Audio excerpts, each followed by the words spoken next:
That was a dog. So the question is, what does that worker do? We're not sure.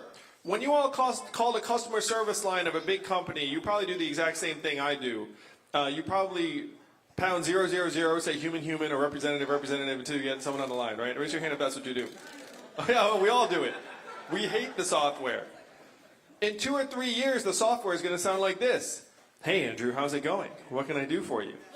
It'll be seamless, delightful, maybe a little bit sexy. You might not even realize it's software if you don't know. What is that going to mean for the 2.5 million Americans who work in call centers right now making $14 an hour? How many of you all know a truck driver? Driving a truck is the most common job in 29 states. 3.5 million truck drivers, 94% men, average age 49. My friends in California are working on trucks that can drive themselves. Why do they want self-driving trucks so badly? For the most American of reasons, for the money. $168 billion a year in potential cost savings if they can automate away truck driving. That's a lot of money. That's almost an unthinkably large amount of money. It can justify just about anything. If you come to an investor and say, hey, I think I can move the needle on self-driving trucks, I just need $200 million to give it a try, an investor will give you that $200 million and you will end up hiring some of the smartest people in the country. When I talk to my friends in California, they tell me they are 98% of the way to self-driving trucks right now. They're actually on the highway in Arizona right now. UPS just invested. I want to delve into this a little more fully because to me this is one of the most important issues facing the American workforce. A 98% sounds high, but you can't have semi-trucks smashing into things at a 2% error rate. That would be unacceptable. It'd be like, oh, we got it mostly right. And the robot trucks are really bad with something called snow. Because if the road markings are covered, then the computer gets confused and doesn't know what to do. That's one reason why they're testing it in Arizona. Because it doesn't snow much there. So how can they get the last 2%? Do you all remember the first time you watched TV on your cell phone? You thought, wow, it was probably a football highlight or something, and you were like, oh, wow, that's cool, we can do that now. That is 3G. We are rolling out 5G across the country at this point. And the way they think they can get the last 2% is by equipping the trucks with teleoperating software. So when the truck's not sure what to do, it will alert a teleoperator sitting in a warehouse in Nevada or Arizona, who will then beam into the truck and drive it like a video game. Because the truck will have cameras on the front, so when you beam in, you can just see out the front like you're sitting in the cab. And then when the computer's sure what to do, it will say, okay, I've got it, and then the teleoperator beams back out, and then waits for another signal from another truck. What do you all think the ratio is going to be between teleoperators sitting in those facilities in Nevada and Arizona to the 3.5 million Americans who drive a truck right now? 1%? 2%? It's certainly not going to be 1-to-1. You're not going to have like 3.5 million teleoperators. And so what's that going to mean for the 3.5 million truckers or the 7 million Americans who work in truck stops, motels, and diners that rely upon the truckers getting out and having a meal every day? Only 13% of truck drivers are unionized. There's not even a huge negotiation going on. 87% of them are sole proprietors. Many of them took out loans to buy their own truck. They maybe bought a few trucks, hired a few drivers. Imagine having your life savings in trucks, and then all of a sudden a robot truck hits the highway and never stops. A human truck driver has to stop after 14 hours to get out and go to sleep. And that's required. Like even if they wanted to drive a 15th hour, the truck will freeze up on them. The robot truck never needs to stop. We're talking 5 to 10 years before these things hit the highways. Donald Trump is not the cause of all of our problems. He's a symptom. He's a manifestation of the fact that we're going through the greatest economic transformation in our country's history, what experts are calling the fourth industrial revolution. When is the last time you heard a politician say the words fourth industrial revolution? Just now. And I'm barely a politician, New Hampshire. I'm an accidental politician. The first thing I did was not run for president. I actually went to our leaders in Washington, D.C. I said, what are we going to do about the fact that Americans don't understand that it's not immigrants that are causing dislocations around the country? If you go to a factory in Ohio, you don't find wall-to-wall immigrants. You find wall-to-wall robot arms and machines. Same with an Amazon fulfillment center. So what are we going to do to let our country know that this is a massive transformation and we need big changes? What do you think the folks in Washington, D.C. said to me when I asked them, what are we going to do? The three answers I got. Number one, we cannot talk about this. Number two, we should study it further. And number three, the most common was, we must educate and retrain all Americans for the jobs of the future. Which sounds very laughing. It sounds very responsible, but then I said, hey, I looked at the studies. Do you all want to guess how effective government-funded retraining programs were for the manufacturing workers that lost their jobs in the Midwest? 0 to 15%. That's right. That's a fail by any measurement. And when I said, hey, we're terrible at retraining, you know what the response was? I guess we'll get better at it. And one person in D.C. said something that brought me here to you all tonight. He said, Andrew, you're in the wrong town. No one here is going to do anything about this set of changes because this is not a town of leaders. This is a town of followers. And the only way we will do something about it is if you create a wave in other parts of the country and bring it crashing down on our heads. And I thank goodness that I had someone with me, because you would think I was making that up, right? You'd think that was some movie supervillain speech. It's actually a DC lobbyist speech. But it brought me here to you all tonight. I said, challenge accepted. I'll be back with a wave. And 2 years later, I stand before you. I'm either 4th, 5th, or 6th in national polls to win the Democratic nomination right now.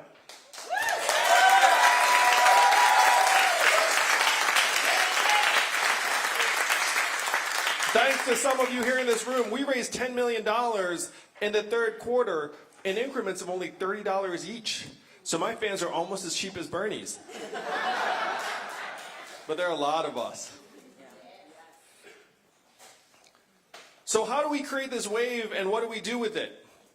I have to say, I love campaigning here in New Hampshire because you all are superpowered. You don't feel it necessarily because you're just living your lives, just like doing your thing, and then occasionally a presidential candidate comes through.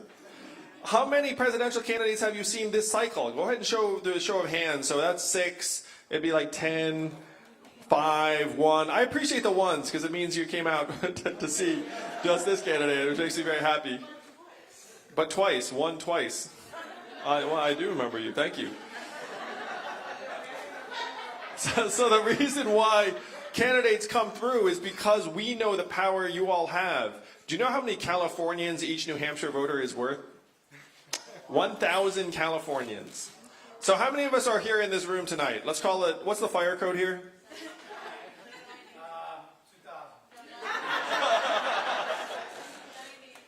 The fire code's 90? All right, so 89 people are here tonight. That's the equivalent of 2 football stadiums full of Californians here tonight.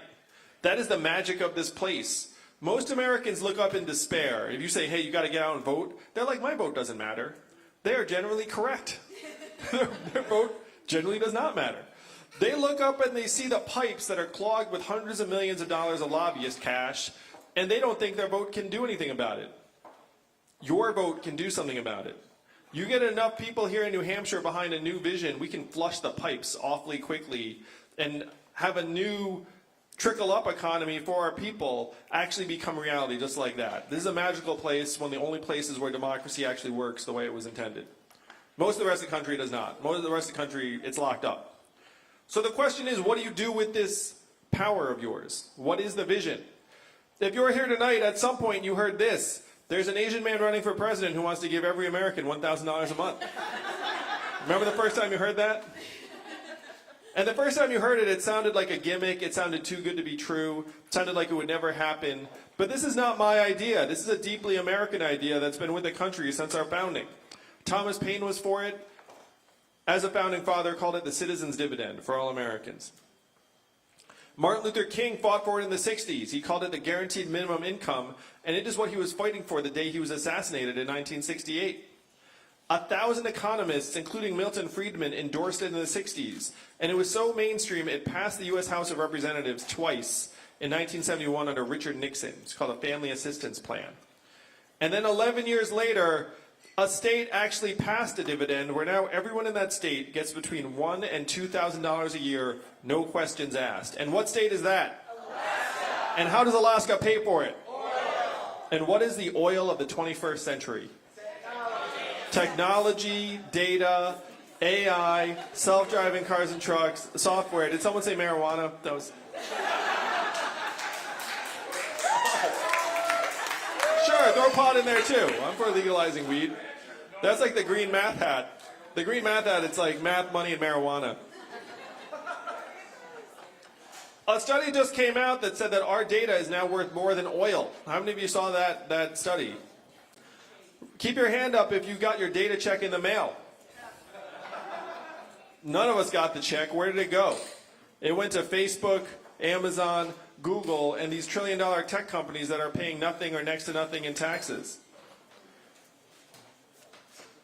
If we get our fair share, even the tiniest slice of every Google search, every Facebook ad, every Amazon sale, and every robot truck mile, we can easily afford a dividend of $1,000 a month for every American.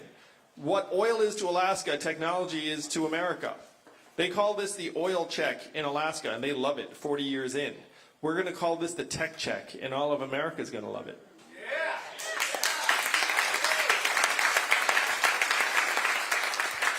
And after we have this dividend, thanks to you all, and everyone's getting an extra $1,000 a month, how are you going to spend it in real life? Rent, student loans, heat, maybe an extra beer at this establishment, am I right? How much of the money will stay here in New Hampshire? Most all of it. A little bit of it will float up to the cloud. You'll get an extra blender on Amazon, maybe upgrade the Netflix subscription, but most of it will go to car repairs and daycare and beer and Little League sign-ups and local nonprofits and cultural organizations.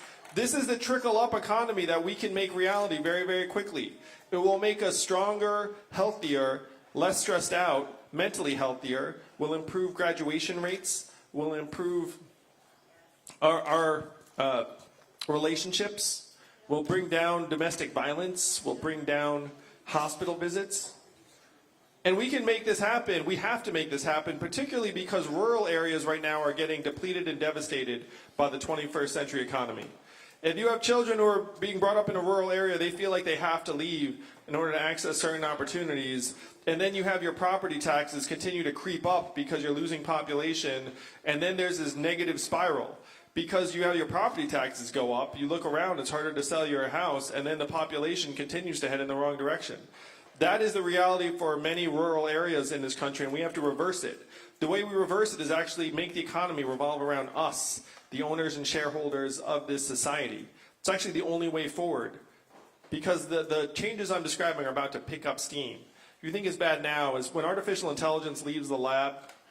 I spoke to a group of 70 CEOs in New York City a number of weeks ago, and I asked them, how many of you are looking at replacing your back office workers with artificial intelligence and software? Guess how many hands went up out of 70? All 70. All went up. The fact is you could fire those CEOs if they weren't looking to replace their workers with AI and software. That is the system we've built, and we need to redesign it to work for us as quickly as possible. GDP is at record highs right now in the United States of America. Unfortunately, also at record highs, stress, financial insecurity, student loan debt, even suicides and drug overdoses.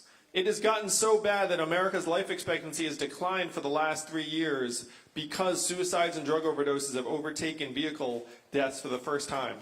Do you all know the last time America's life expectancy declined 3 years in a row? The Spanish flu of 1918. You have to go back 100 years to a global pandemic that killed millions to find a period in American history that America's life expectancy declined for 3 years in a row. We are in Spanish flu territory now because of suicides and drug overdoses. GDP is going up and our life expectancy is going down. Which should we listen to?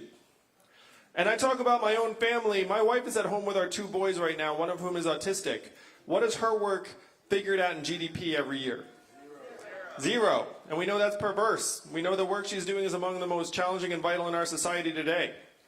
So the question is, if GDP is leading us off a cliff, which it is, self-driving trucks will be tremendous for GDP. It will be terrible for many Americans.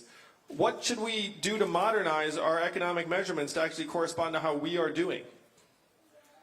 If I said something got better here in New Hampshire that would actually make you happy, what would it be? Income and affordability. Yeah, that would help. You'd be excited about that. Reducing the addiction rate. Mental health and freedom from substance abuse. If that went up, you would literally be happier about it. Childhood success rates and education levels. How about clean air and clean water? If I said that got better, you'd be like, yes, that would be exciting. How about proportion of elderly Americans who can retire with dignity? We're quickly becoming a country where you're going to work until the day you die. I have no desire to walk into a convenience store and see senior citizens working there just to survive. We can do much better than that for our young people, for our older generations, and we have to. I have parents too. My grandmother actually right now she's in her last days. She's 95. She's had a very full life. But I'm very conscious of the fact that we need to make sure that we actually build an economy that works for retirees and make sure people can retire with dignity. So these are the measurements that would actually correspond to how we are doing in the 21st century. And as your president, it will be my delight to go down the street to the Bureau of Economic Analysis and say, hey, GDP, 100 years old, out of date. Even the inventor of GDP said this is a terrible measurement for national well-being. We should never use it as that. He said that 100 years ago, and here we are still like riding it, to our own detriment. So I will update it, and then I will present the real statistics to you all at the State of the Union every year. I'll be the first president to use a PowerPoint deck at the State of the Union.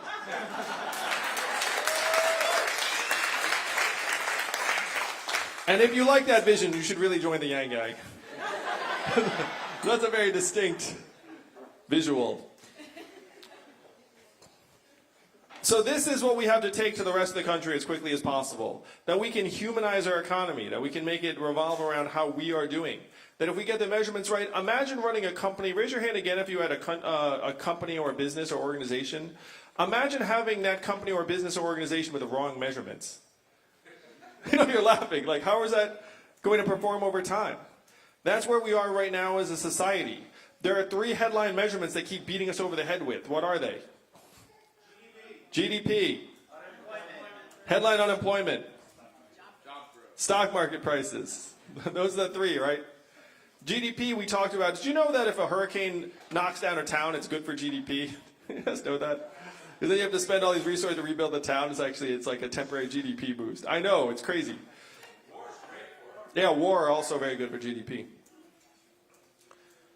The headline unemployment rate, right now it's at very low levels, 3.7. They keep saying like how great the job market is. And if you remember, I know you're laughing. If you remember Donald Trump when he was a candidate, what did he say? He said this headline unemployment number is fake news. And now that he's the president, all of a sudden it's real news. He got it right the first time. The headline unemployment rate does not include people who have dropped out of the workforce and stopped looking. Right now, our labor force participation rate as a country is 63%, the same levels as El Salvador and Costa Rica. Not exactly the countries you want to be right there with in terms of labor participation. Now, someone here is from one of those countries, and I'm going to get some heat later, but it's fine. It doesn't include people who are underemployed, which is 40 to 44% of recent college graduates. It doesn't include people who are in temp, gig, or contract jobs. 94% of new jobs are temp, gig, or contract jobs that don't have health care benefits. None of that stuff gets talked about if you have this on the headline unemployment number. It's essentially government malpractice at this point. That they're pretending that the labor market looks good, whereas as soon as you turn it over, you're like, whoa, this is like the opposite of good. And then stock market prices. The bottom 80% of Americans own 8% of stock market wealth. The bottom 50% own 0. Why would you have a measurement that only corresponds to the top 20% of your population and pretend like it's everyone? It's not everyone. It's the top 20%. So these are the 3 measurements they keep beating us up with in the media, saying it's great, it's great, it's great. We know it's not great. The fact is Donald Trump is our president in part because he got some of the problems right. He said, these are the problems and I'm going to make America great again. What did Hillary Clinton say in response? America's already great. And that did not work. We have to acknowledge the depth and reality and severity of these problems, but then we need real solutions that Americans can see themselves in. Donald Trump's solutions were the opposite of what we need. What were they? He said he's going to build a wall. He's going to turn the clock back. He's going to bring the old jobs back. We have to do the opposite of these things, New Hampshire. We have to turn the clock forward. We have to accelerate our economy and society as quickly as possible so it works for us. We have to evolve in the way we see ourselves and our work and our value. And I am the ideal candidate for this job because the opposite of Donald Trump is an Asian man who likes math. Thank you very much, Conway. Thank you. Let's make America think harder and win in 2020. It's not left, it's not right, it's forward. And that is where you are going to take us in 2020. I love New Hampshire, I love being here, and I'd love to take some questions. Yes, Miss, I'm going to run the mic to you. So that's what kind of... Oh, I'm doing it. It's too late. Hi. Welcome. I'm also Exeter. Yep, so there you go. Yeah, UNH after that, you know, all that. But anyways, I want to hear what you have to say about education. I mean, we've got students, I mean, would you say 2 years out of Brown, drowning in debt perhaps? But I've got my daughter graduated a couple years ago from college, drowning in debt, and is actually regretting her college education because she's not able to find the jobs she needs to be able to both afford to live and to pay back loans and such. We've got schools that are dropping programs like art. They're, and home economics, which my mom was a teacher down in Dover area, home economics. Kids don't know how to write a resume. Kids don't know how to balance a checkbook. You know, those kind of common sense life skills. Those programs are being dropped. What's your stance? Yeah, I'm going to come out here. It'll be a little bit up.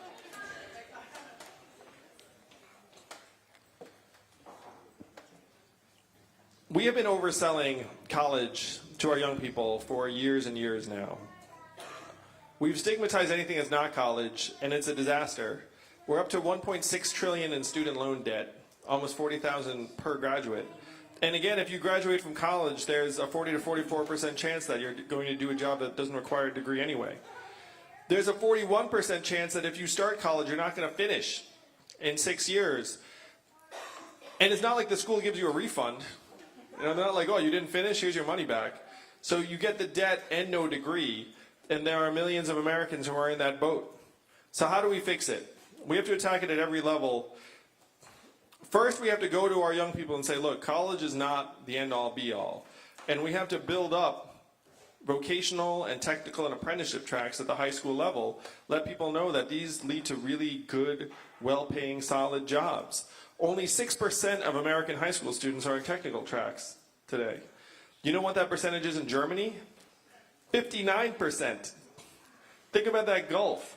And there are millions of unfilled jobs that Americans would love to take on if they had the right training. The problem is that at the high school level, it's easier just to throw some textbooks and a teacher in a classroom than it is to have like a shop or a relationship to a technical training facility that actually helps push you down that path. And so, of course, we're doing the easy things, even though it's cutting our kids short. Why is college 2.5 times more expensive now than when I went to school? Did it get 2.5 times better? No, it did not. So you would think it's the facilities, but it's not. That's not the main cost driver, because when you build a fancy building on these campuses, generally you can get someone rich to give you some money for it.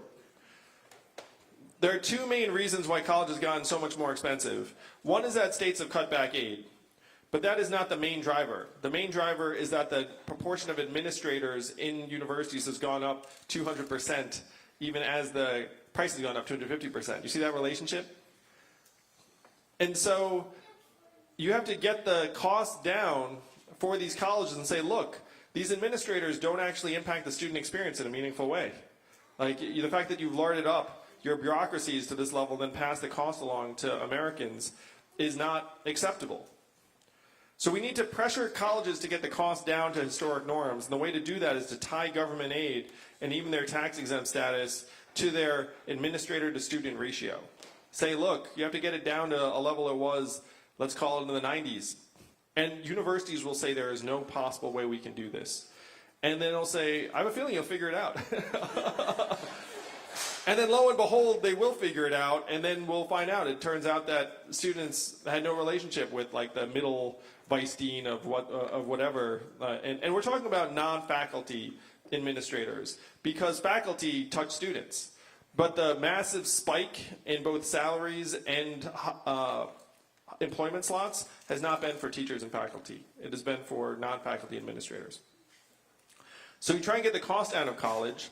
$1,000 a month would go a long way towards every young person. What percentage of Americans graduate from college right now? 33%. So when we keep talking about college, we're talking about something that's going to directly impact the top third of the population. It's one reason why I'm so passionate about the freedom dividend of $1,000 a month for every American starting at age 18. You go to college, partially paid for. Go to community college, technical, largely paid for. Start your own business, you have a chance at it. You want to just figure it out and have a chance to do that too. Take care of a loved one, have a chance to do that too. Instead of just saying, look, we're going to subsidize college to a higher level, that's not going to touch the majority of the population. For people who've already come out of college, we have to own up to the fact that a lot of this $1.6 trillion in student loan debt was immorally generated. It was sold under false pretenses, and we have to give people a way out of the debt. Because we have to look at it, it's very analogous in my mind to what happened when we bailed out Wall Street. Do you remember voting for the $4 trillion bailout of Wall Street? No, no one voted for that shit.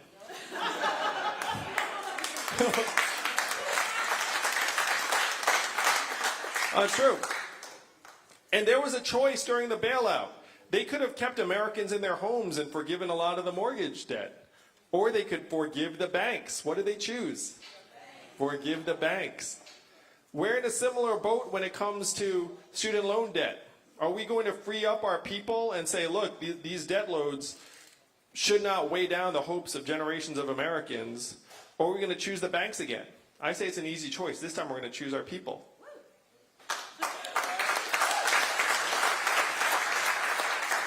And back to the original point about education, at the K through 12 level, there are a few things that it's very clear we should do. Number one, we should pay teachers more, because it's clear that teachers are where the wind goes. Also clear that we need more teachers, that having a higher teacher-to-student ratio is positive for kids.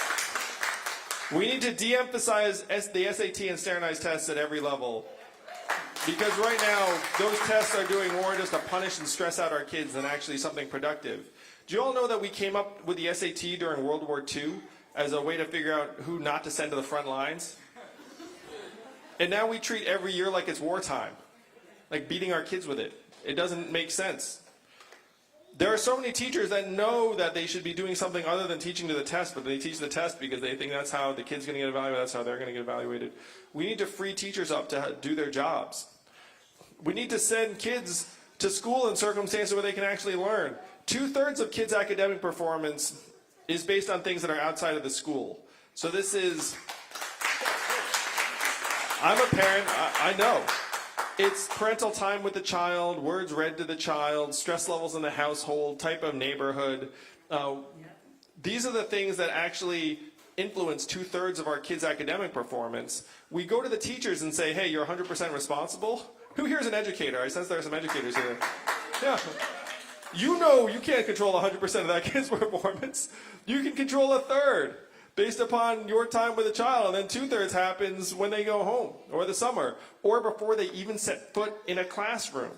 So we need to invest in kids from day one. By putting money into the families and households, we'll actually create environments where the kids have a better shot at showing up to school and actually learning.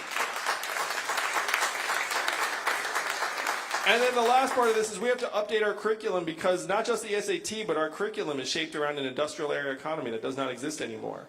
So we should be teaching financial literacy, relationship skills, managing technology, arts. All of these things have been demonstrated to have much higher correlation to your progress as an adult. Our kids are smart. They can tell when we're teaching them stuff that doesn't matter. They can tell when we're teaching them stuff that they can just look up on their smartphone. We have to give them things that they can actually use in life, and also say, look, you might never go to college, so this might be it. So we should actually try teaching you life skills. When you talked about, I think you said your mom was a home ec teacher, I feel like home economics is like the best stuff you can actually learn in school. It's actually much more relevant than a lot of the other stuff out there. And I just want to close and say it is impossible to teach anyone financial literacy if they don't have any money. Sure.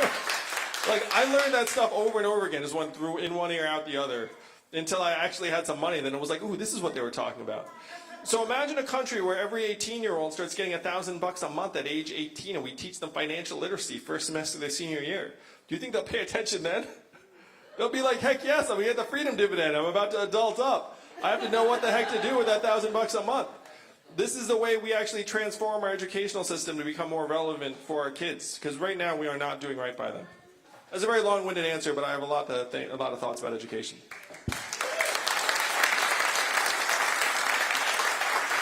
Answer the question. Sir, in the cap, in the black top. Yeah. Oh, way to run up a mic. Two things. Not that I need a mic. One, I think it's important for all of America to understand why you feel that a specific asset class, first of all, I agree with it, but why is a specific asset class going to be forgiven, meaning student debt, as opposed to all the other asset classes? Why not a mortgage or something else? So that's one thing. My second question concerns the dividend. And by my calculations, I'm looking at roughly $2.5 trillion a year.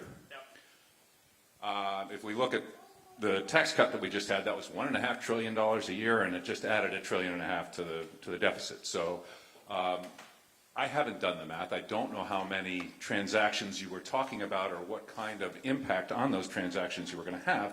But how are you going to get to $2.5 trillion with, and I'm assuming you have done the math, so I'm assuming there's an explanation, but I think we need to hear, not just we, but I think we, the country, need to hear this more than the soundbite of $1,000 a month per adult. Because we've proven twice trickle-down doesn't work.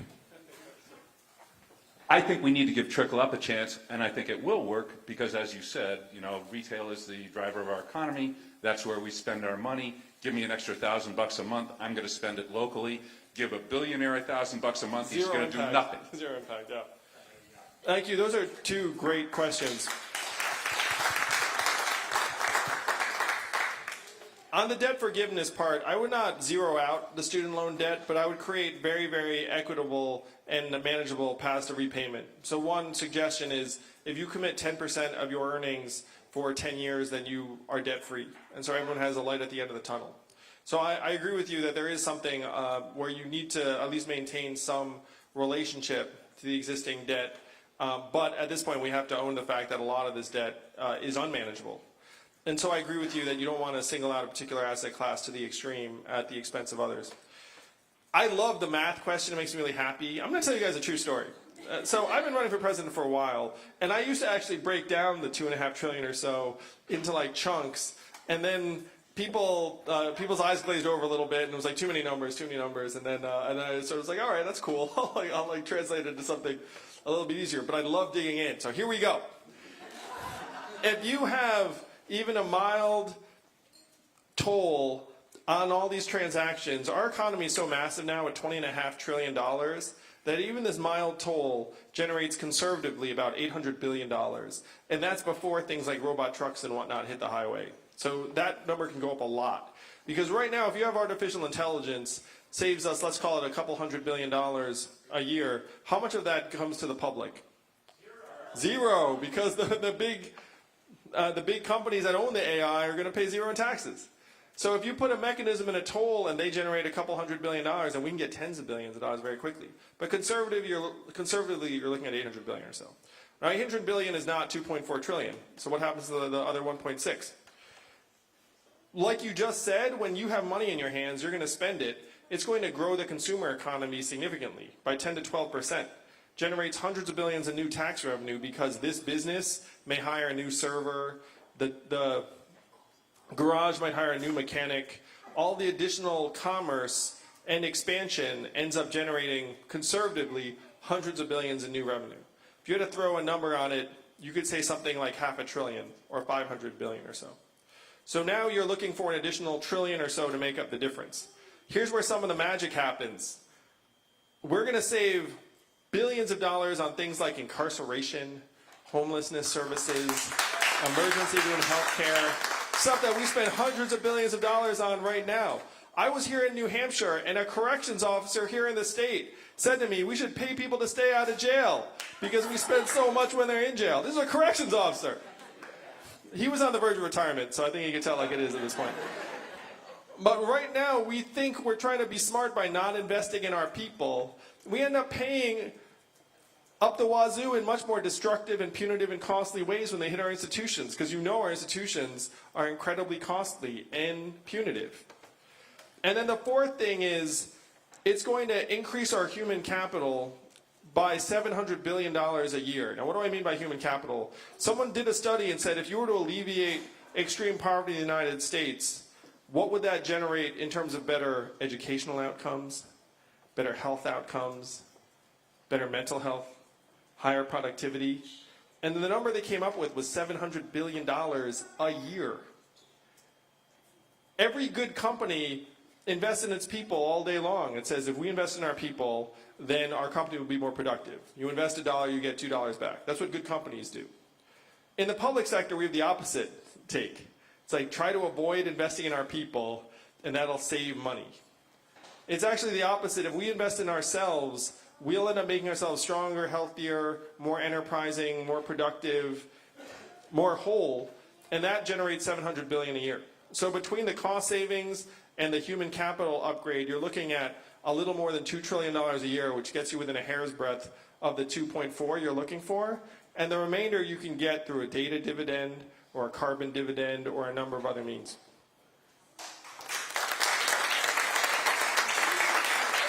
I'm so glad I got to unpack that because it's been a little while. That makes me really happy. Miss, let me give you the mic.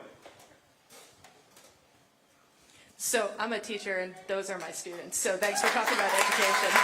First of all, I embarrass them a lot. But in addition, I have a brother who's in the military. He's an Iraq war veteran, and he's still on active duty. And if you're elected president, you will be commander-in-chief. So basically, convince me you'll be responsible for my brother's life. Thank you for being a teacher, and thank your brother for his service. To give you a sense of where I am on foreign policy, I've signed a pledge to end the forever wars. We've been in a constant state of armed conflict for 18 years, which is not what the American people want, and it's not what the Constitution intended. What did the Constitution say? Congress should declare war.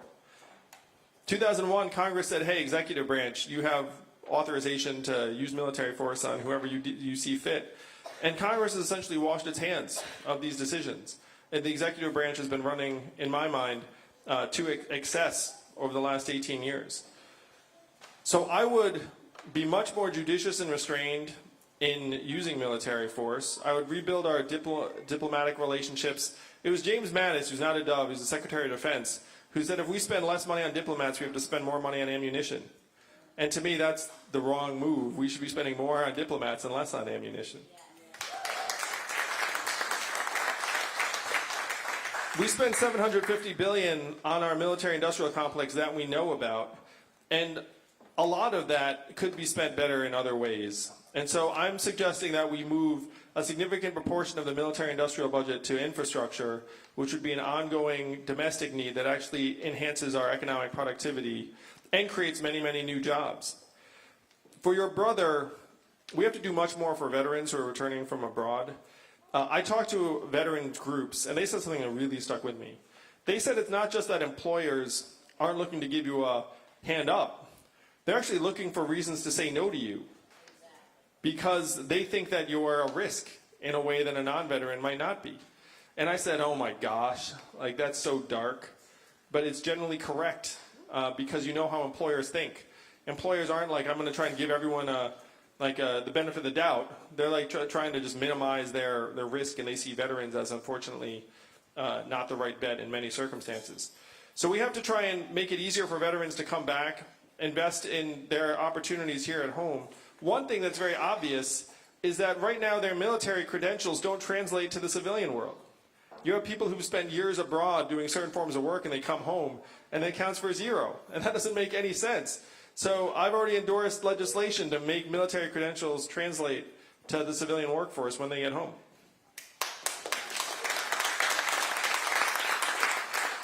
But you should know I take very, very seriously what's happened with our men and women in armed force and armed theaters. Like, I would not want to send them into harm's way unless it was a very clear, vital national interest. We had a defined timeline as to when they were going to come home, and we had allies at our backs. If one of those three things is not in place, then I would not advocate for using our armed forces.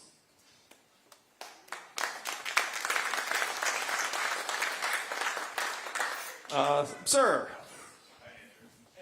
Nice to meet you. Nice to meet you too. I believe I heard you want to make the AR-15 illegal, correct?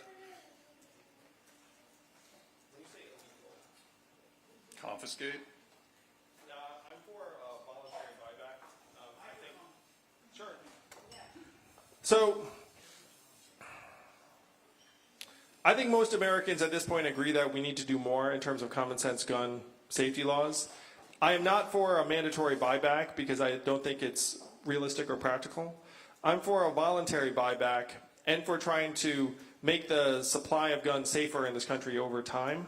But that does not include anything involuntary or mandatory because I just don't think it's feasible.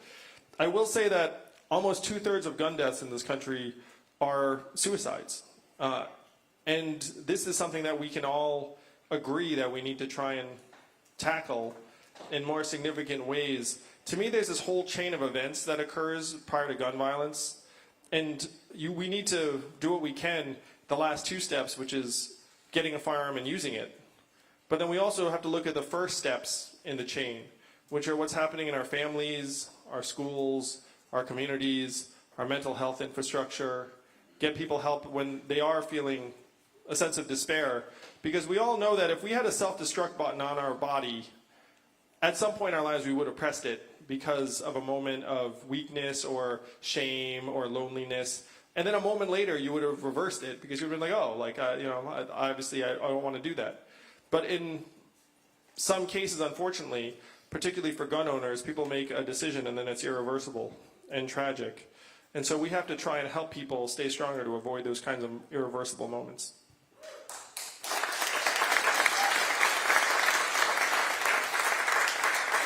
But I'm for a voluntary buyback. I'm also for trying to enhance the safety of our gun supply by offering complimentary upgrades to handprint signature guns that only you can fire. Because some gun owners would enjoy that, and if you're a parent, you don't want your kid getting a hold of the gun and using it. And again, this is voluntary, so that if you want a James Bond gun, and we convince you that it's actually cooler that way, but that also would be voluntary, and that would be free of charge. Not the thumbprint. It actually maps to the size of your hand and the grip. So it's not like a print technology. It's like your hand has pressure from certain points, and so it just recognizes your actual like grip. It's not a fingerprint scan.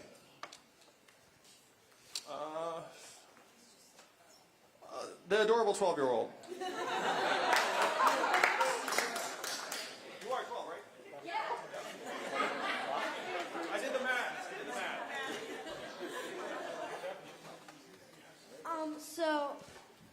So in the past 60 years, 40% of all known species have been declining. What are you going to do to help with that situation?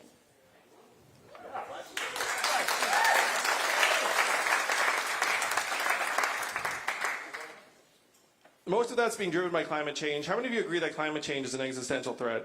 Now, as an existential threat, you agree, I'm sure. I can tell. The 4 last years have been the 4 warmest years in recorded history. I was just in Portsmouth, and they told me about a multi-million-dollar shrimping business that's gone to zero because of warming waters, and the shrimp died. They also showed me that there were dozens of houses and buildings that were now flooding regularly. I've staked out the new third position on climate change, which is that it's even worse than you think, and that it's accelerating quickly. So I've got a 5-part plan that I believe, if we were to execute, would help keep some of these species alive. We need to try and move towards renewable sources of energy by taking the fossil fuel subsidies that are long overdue and move them towards solar and wind and other forms of energy. We have to face facts. The United States of America is only 15% of global emissions. So that means even if we got our acts together, if the rest of the world does not follow suit, then we're just going to keep facing a warming planet. What's happening right now in the rest of the world is that China is going to Africa and other developing countries and saying, hey, I've got a coal-burning power plant. What do you think? And then what does Africa say? Yeah, sign me up. They get that coal-burning power plant because they just want energy as cheaply as possible. And China's like, great, I thought you'd say that. So what China's doing is China's investing in renewables and then they're exporting dirty forms of energy to other countries in the developing world. So if we want to try and reduce emissions in other parts of the world, what will we have to do? We'll have to go to the same country and say, hey, don't get the coal-burning power plant. Instead, we've got these great solar panels and wind turbines for you, and we're going to subsidize them so it's a no-brainer for you to choose this instead of that. Now, this is going to be an ongoing process, but that's the sort of thing we're going to have to do. The third thing is we have to stop pretending that if we do less of the bad, the Earth's going to be okay. We have to do more of the good.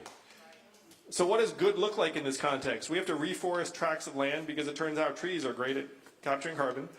We have to actually reseed ocean beds with plant life to help resuscitate some of these marine ecosystems. Right now, the Atlantic Ocean is losing 4 to 8% of its biomass every year. That is catastrophic. And so the only way we can reverse that is by trying to actually invest in the reactivation of many of these marine ecosystems.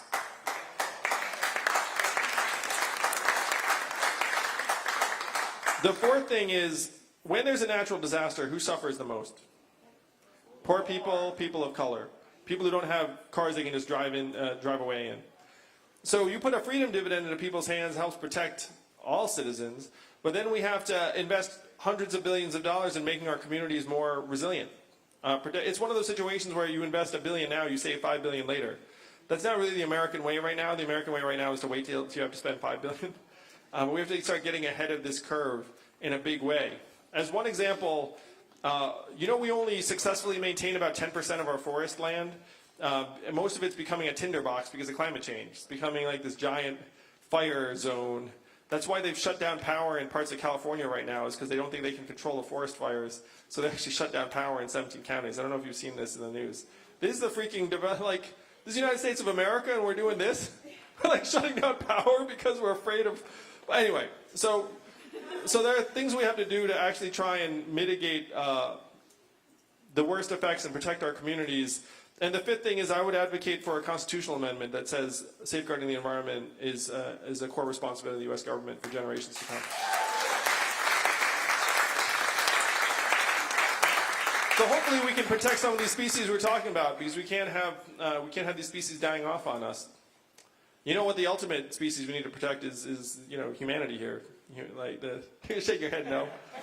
Come on, humanity first. Don't lose faith in us. I know, it's hard.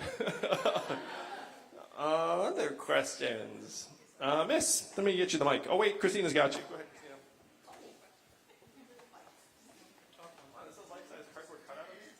I wanted to ask about healthcare. The one-payer system. I think that would be great for all, and if we can't have it, why should the Senate and the Congress have it? I don't think it's fair. It's not fair. Our healthcare system is so deeply messed up right now. And it's deeply messed up because it's not designed to make us well. What's it designed to do, people? Make as much money as possible. Revenue and profits, humanity doesn't matter. And this is not an area where free market competition will do the trick, because we're not all experts on all forms of healthcare. The pricing is completely opaque and doesn't make any sense. You're not going to all of a sudden comparison shop when you get sick. You just want to try and get the best care you can, and that's true for your loved ones too. So this is an area where the government needs to play a much stronger role. And anyone who doesn't think we have the money to pay for healthcare doesn't know what they're talking about, because we spend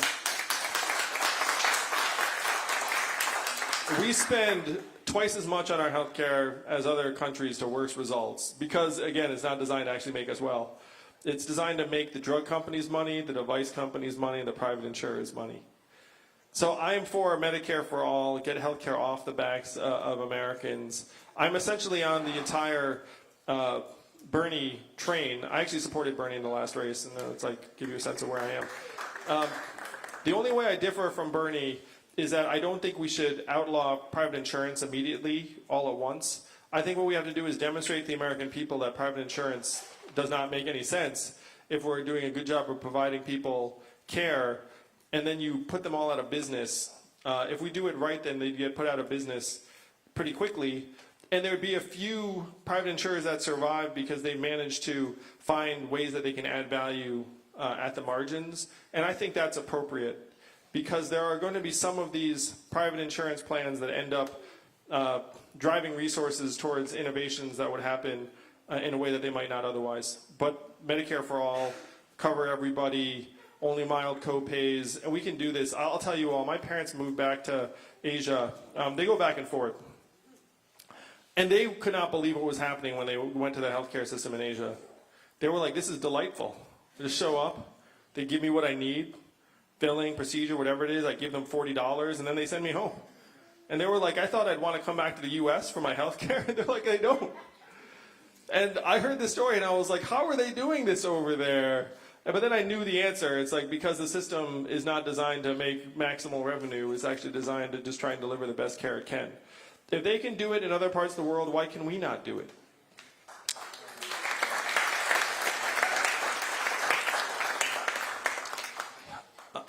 Well, actually, Christina, go ahead and choose somebody for fun. Oh. Yes. Hi, thank you for your time. Does $12,000 become the new zero? Can you talk about universal basic income and inflation? The freedom dividend would be tied to inflation from day one. So it's going to be $1,000 a month in year one, and then let's say there's 2% inflation, you get $1,020 like the following year, because $1,000 is not $1,000. There's nothing magical about $1,000 that way. The goal is to get the buying power into our hands, and it will rise with inflation. I think that was your question. Yes. I'm going to address a bigger question that's sort of the subtext of that. Won't $1,000 a month cause prices to go up? Won't it cause inflation? It will not, and I'll explain to you why. Aside from this establishment, where's your favorite place to grab dinner?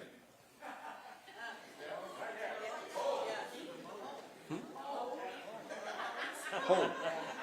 Home. All right, home. Home. I'm going to say the Almost There restaurant up the street. It's just an establishment, please. I say, hopefully no one's offended. It seemed like a perfectly fine place to grab a meal. Slap you that. All right, so let's say that Almost There's average meal costs $15, making that up. You all get $1,000 a month. Thank you, New Hampshire. I've been president, and it all starts happening in 2021. You go to Almost There to celebrate. And then instead of $15, they're charging $24. How do you react? You probably leave. You're like, this place isn't $24 nice. Like, I'm gonna march on out. It's not like after you get $1,000 a month, you become cost insensitive. You still have a budget. You still care. And what's happened in American life right now is that most things have not shot up in price even after we printed $4 trillion for the banks. So this is clothing, food, media, electronics, cars, stable in price or getting better. So what has been going up in price and making us miserable? Education, healthcare, and housing.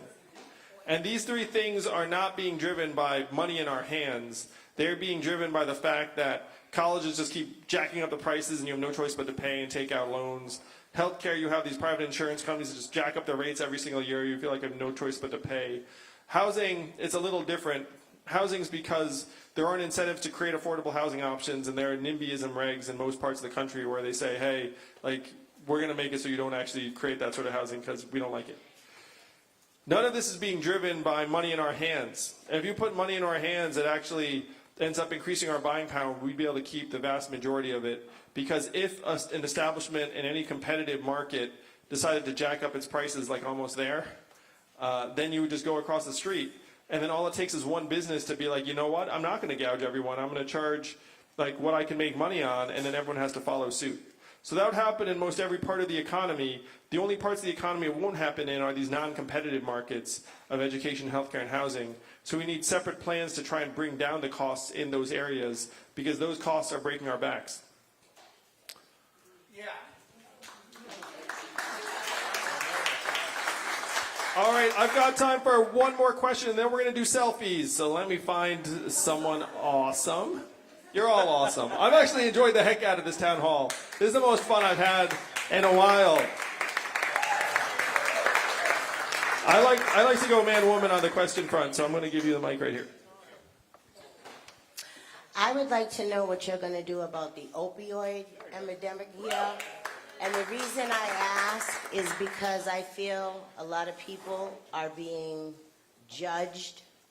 I understand there's a lot of overdose and suicides. I've buried plenty of family members, but people like my parents who have had back surgery and stuff that need it, I denied it because of the abuse, and I don't think that that's right. And I also want to know, what are you going to do to hold cops accountable for murdering innocent people?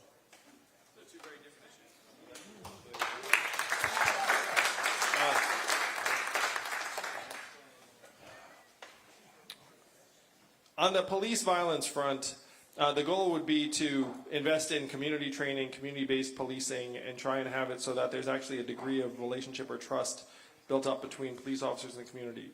That's a very different emphasis than we've had over the last period of time, but we have to do more. In the case recently when the police officer tragically shot the black woman in her own home, a couple things. This is going to sound terrible because it was obviously like the most avoidable tragedy in the world, and it's the kind of thing that makes you very angry and sad as an American. But two things went right. Police officer had a body cam on, footage was publicly released, and then they were charged and removed from duty like immediately afterwards. So at least on the extremes, you're seeing some degree of progress. We have to just keep moving in that direction as quickly as possible. It's not an easy answer. On the opiate prescription front, I am really, really passionate about this because I cannot believe what we have let happen in this country. The opiate plague is a disease of capitalism run amok, where you had a company, Purdue Pharma, that dispensed millions of prescriptions around the country and said OxyContin is a non-addictive wonder drug. There was one point where there were more opiate prescriptions in the state of Ohio than there were human beings in the state of Ohio. Think about how extreme that is. And the federal government looked at that situation and said, it's okay. And then eventually the federal government wised up and fined Purdue Pharma $600 million, which sounds like a stiff fine, until you realize that company made $30 billion. They got a 2% fine, and they killed tens of thousands of Americans ongoing. 8 Americans are dying every hour of opiates right now. So when you see that this is a systemic failure at the highest possible levels, you have to do a few things in my mind. Number one is you have to claw back the billions of dollars that these drug companies made and say this is blood money on American lives, and we're going to take it all back from you. And to the extent that we can identify individuals that are culpable, we should throw them in jail. Last time I checked, mass murder is a crime.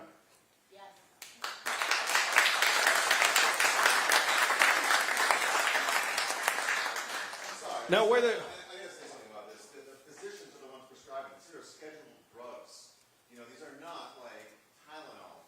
You know, there are physicians out there that are prescribing these drugs. And why are we holding the drug companies accountable when the people who are actually giving the drugs to people are the doctors in our communities that we trust?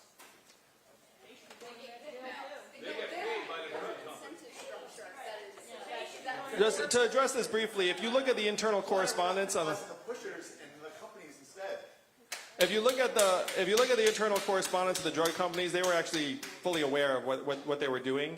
If you could find a physician where you saw that there was correspondence saying the physician was aware of the risk of the drug, then I agree. We should be looking to hold them accountable too. But It's a scheduled drug. You know, the United States recognizes that it's an addictive drug that can't be sold without a prescription. well, there was a long period of time when actually Purdue Pharma was saying this is a non-addictive drug. That's true. That's the truth. But the people that really need it should not be punished. You know the darkest thing about it is Purdue Pharma, as soon as it went off patent, then they said it turns out this is a highly addictive drug. So they changed their tune as soon as they thought they could make more money going the other direction. But the bigger issue for us now, frankly, the issue that we all care about is how to make our people stronger and well. I'm all for trying to get people... And so there are a few things. Number one, this is not a money problem primarily, this is a human problem, but money should not be the barrier. If these companies make tens of billions of dollars initiating this plague, then we should take the money back and then say we're going to spend it and then some, particularly if you believe, as I do, that the federal government was asleep at the switch, allowing this to happen.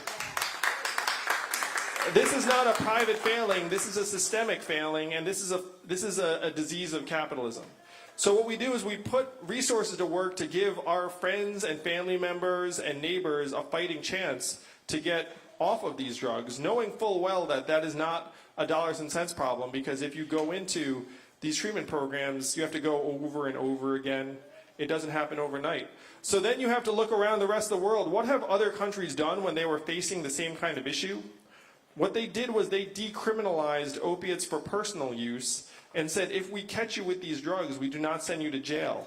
We send you to treatment and counseling.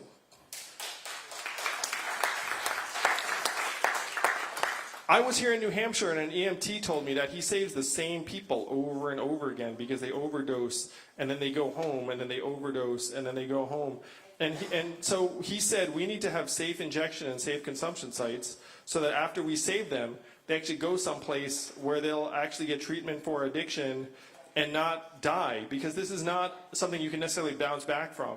This is something sometimes when you hit rock bottom, there is no return. So if this is a systemic government failing, which it was, then the government has to come clean and say, we let this happen to our people. We're going to put the resources to work to give you all a fighting chance to get well. We're going to criminalize dealers, but not users. So if you're selling these drugs for a personal profit, then we're going to nail you. But if you're just an addict, then we're going to try and get you well. And we'll give people a fighting chance to try and get well over time. When Portugal and other countries decriminalized these drugs, they saw abuse rates go down, they saw overdose rates go down, they saw people get healthier more quickly. We're in the same boat now. We need to do what has worked in other countries to give our people a fighting chance to get well.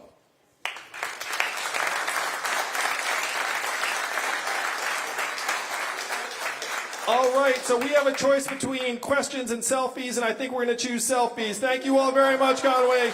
Looking forward to meeting you in person. You're all the best.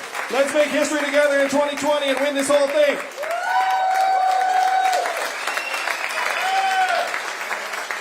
Hey everyone, thanks for being here. My name's Christina Snell. I am the state director for Andrew's campaign here. We are knocking doors every weekend, making phone calls, and you can sign up on our clipboard at the front there. We need your help to do this. We're also going to do selfies right now, so please make a line on this side and we'll have the selfie happen right here. Thanks for being here.